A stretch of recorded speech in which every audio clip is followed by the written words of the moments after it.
Nairobi is a very busy city. The capital of a beautiful country called Kenya. Everyone wakes up very early in the morning, ready for the tasks ahead.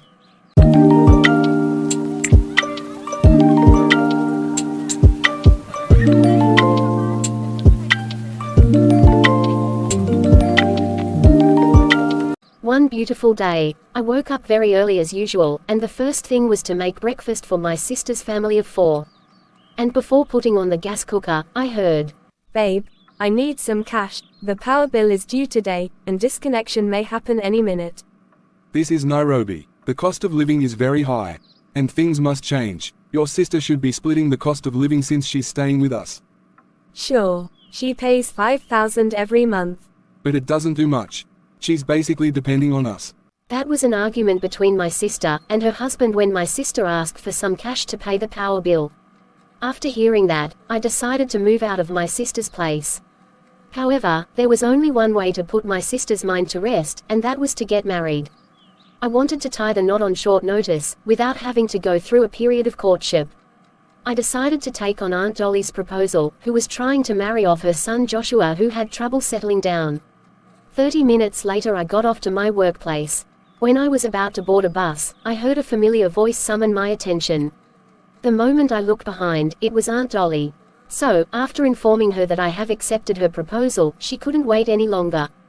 And, here she is. As I hurried over to her, I took notice of a towering yet distant figure standing next to Aunt Dolly. He must be Joshua, my husband-to-be.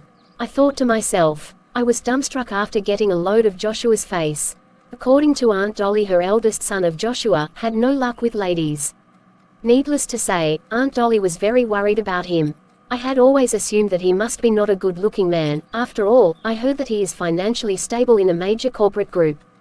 Now that we have met face to face, I realized that I got it all wrong.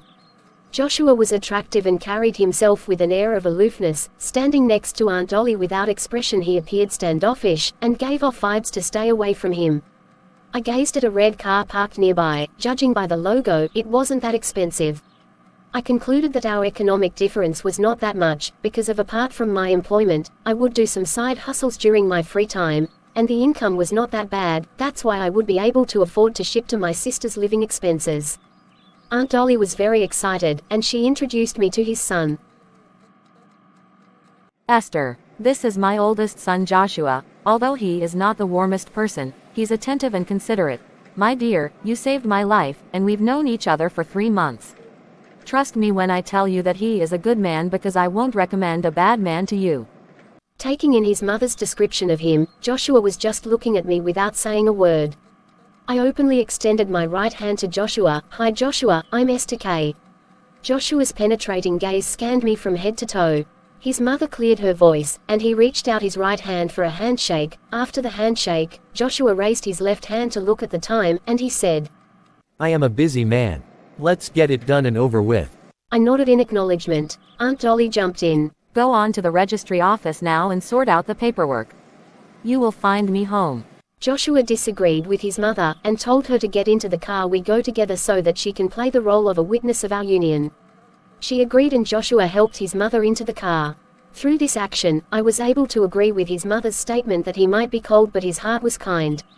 Although Joshua and I had just met, Aunt Dolly mentioned that I should move out of my sister's place to Joshua's house after the marriage at the registry office.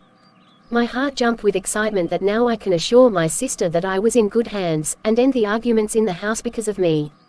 When we arrived at the registrar's office, Joshua turned to my side for the first time and uttered, "Let's go." "Sure," I replied. I followed him to the registrar's office. Upon reaching the desk, he urged me, "Miss Esther, you can still change your mind if you don't want to go through with this.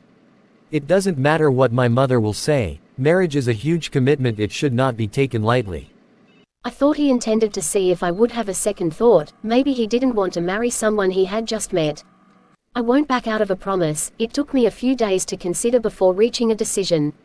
Now that I have made up my mind, I am not going to eat my word. There was nothing more Joshua could say at that moment. He took out his identity document and placed it in front of the officer. I did the same.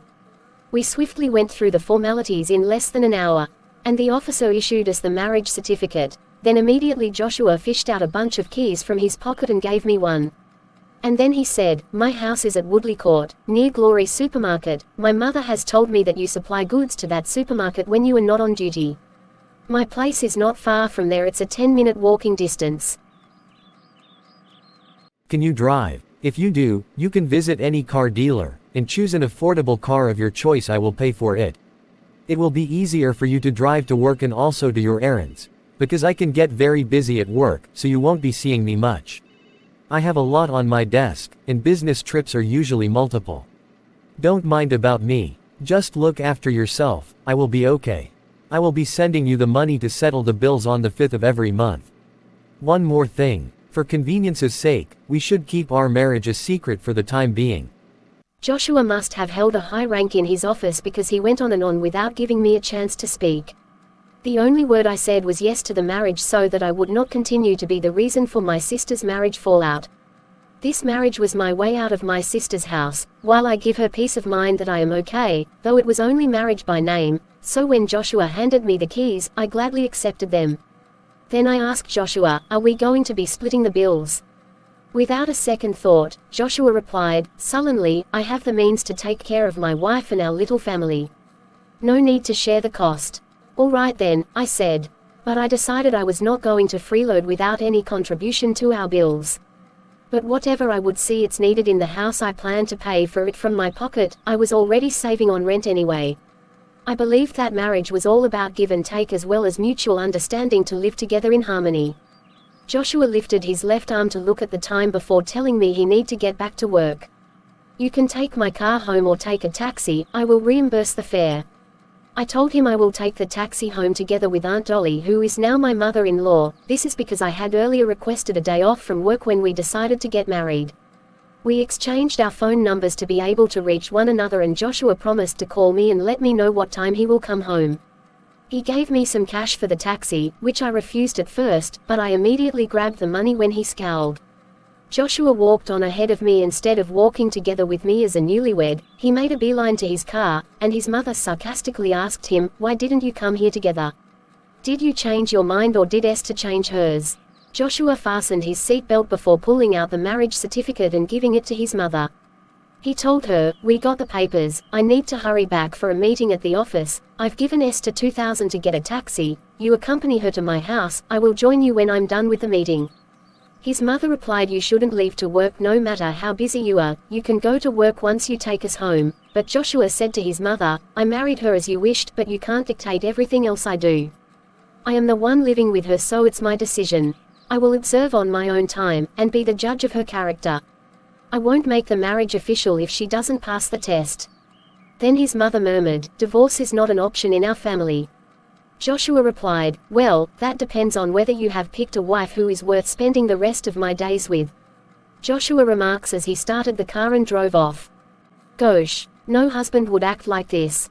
How could you drive away and abandon your bride on the streets right after you got married?" To be continued. Thanks for watching. See you in our next video of part 2. Bye.